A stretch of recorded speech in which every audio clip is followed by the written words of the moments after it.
Every single day, more than 6 million people walk through the doors of a Conad store somewhere in Italy. 6 million people.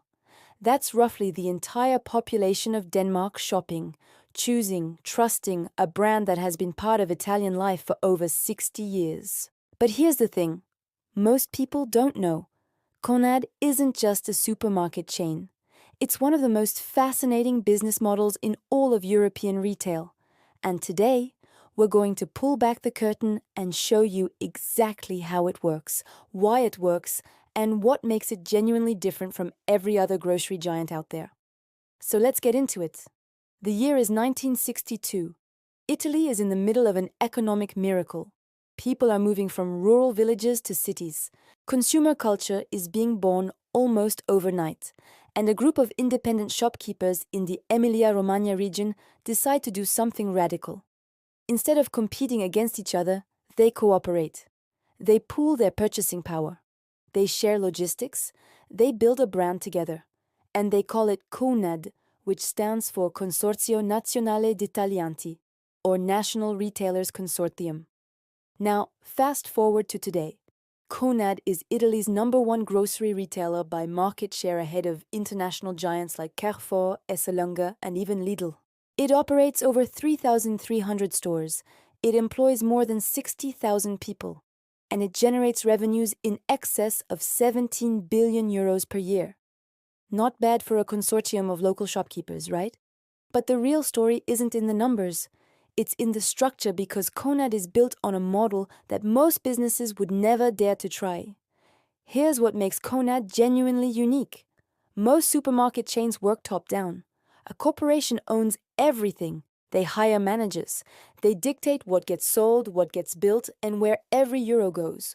Think Walmart, think Tesco, think any global retail giant you can name. Conad works the opposite way. At the heart of the model is the individual socio, the member. These are independent entrepreneurs who own and operate their own stores. They're not employees. They're not franchise holders in the traditional sense. They are co-owners of the entire network. These individual members belong to one of several regional cooperatives companies, like Conad Adriatico, PIC 2000A, or Conad Nord Ovest. Each regional co-op is democratically governed. One member, one vote. And those regional co-ops, in turn, form the National Conad Consortium, which handles things like central purchasing, national advertising, private label product development, and logistics infrastructure. Why does this matter? Because the person behind the counter at your local Conad, they have skin in the game. They're not a shift manager waiting for a paycheck. They're an owner, someone whose livelihood depends on making that store the best it can be. That personal investment shows. It shows in the service. It shows in the product selection. It shows in how stores adapt to local tastes and local communities. A Conad in Sicily might stock different products than one in Trentino because the owner knows their customers personally. That's something a centrally controlled chain can almost never replicate. Let's talk about scale, because this is where Conad's story gets really impressive.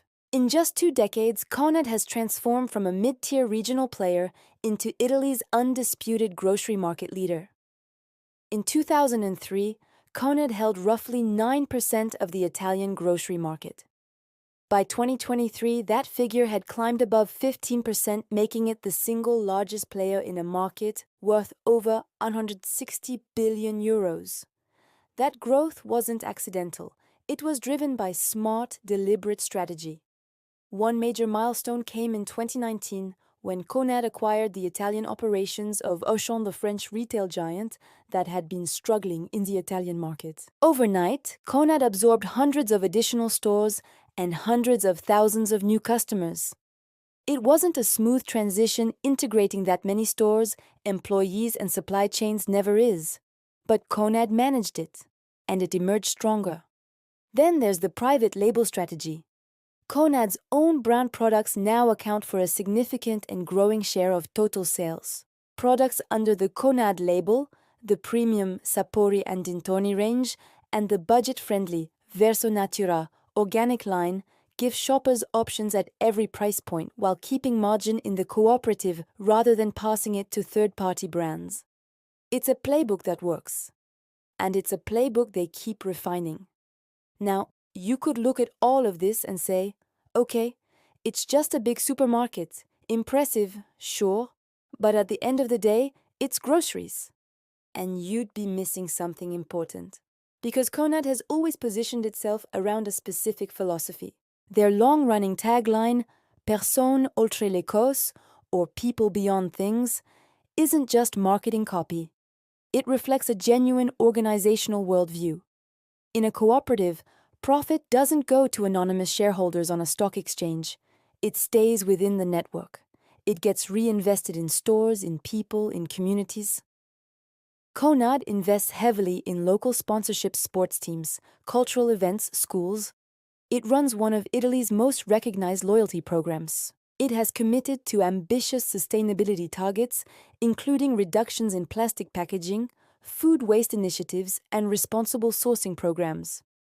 There's also the Donar è un'emozione, or Giving is an Emotion charitable program, through which Conad stores across Italy collect and donate food products to those in need.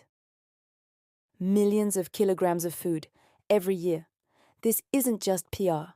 In a trust-driven business like grocery retail, where customers choose you week after week with their family's food budget, your values are part of your product. And Conad has understood this from the very beginning. No business story worth telling is without its challenges, and Conad has plenty. The Italian grocery market is changing fast.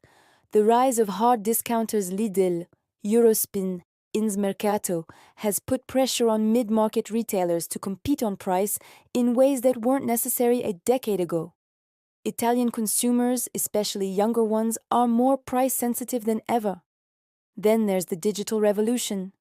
E-commerce in Italian grocery is still relatively underdeveloped compared to the UK or Germany, but it's growing. Conad has been building its online presence, but closing the gap with pure digital players is a significant operational challenge for a network built around physical, locally owned stores. There's also the internal challenge of scale. Managing thousands of independent member owners, each with their own personality, preferences, and business judgment, is fundamentally different from running a corporate hierarchy. Conad has to find ways to innovate centrally while still respecting the autonomy that makes the cooperative model special. It's a tension. A creative tension maybe, but a real one. And yet, when you look at how the cooperative has navigated previous disruptions, the entry of international discounters in the 2000s, the financial crisis, the pandemic, the Auchan acquisition, there's a resilience here that's hard to argue with. Cooperative structures, it turns out, are remarkably good at weathering storms. When times get tough, members pull together rather than pulling out. That's not just philosophy. That's a structural advantage. So what's the takeaway here? What can entrepreneurs, business students, and strategic thinkers actually learn from the Conad story? A few things stand out. First, alignment of incentives changes everything. When the people running your business are also the owners of your business, you get a different quality of commitment, creativity, and care. Every store owner in the Conad network knows that their success and the network's success are the same thing. That's a powerful force. Second, local knowledge is a competitive moat.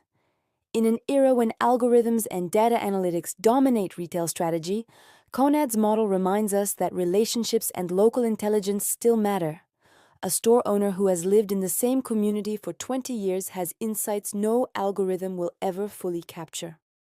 Third, cooperative doesn't mean slow.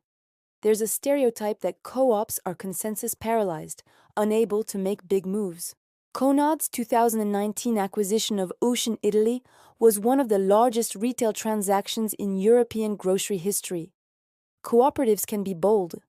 Fourth, values are a strategy, not a luxury. Conad's investment in community, sustainability, and people isn't just nice to have. In a competitive market, it's a differentiator, one that builds loyalty that survives price wars. These are lessons that apply well beyond grocery retail. They apply to any business trying to build something that lasts. Conad's journey from a small consortium of shopkeepers in 1962 to Italy's largest grocery retailer is more than a business success story. It's proof that a different kind of capitalism is possible, one built on collaboration instead of pure competition, on people instead of just profit, on routes instead of quarterly targets. 6 million customers a day don't walk through those doors by accident. They walk in because they trust what's on the other side. And that, when you strip away all the strategy and the structure and the balance sheets, is what every great business is ultimately built on. Trust. Now, if you found this breakdown valuable, there's one thing I want to ask you to do right now. Hit that subscribe button. We go deep on business models like this one every week, unpacking the strategies, the structures, and the stories behind the companies that are genuinely doing something different. Whether you're an entrepreneur, a business student, an investor, or just someone who loves understanding how the world actually works, this channel is for you. And if this video on Conad sparked something for you, share it with someone who'd appreciate it. Good ideas deserve good company. Until next time, keep thinking, keep questioning, and we'll see you in the next one.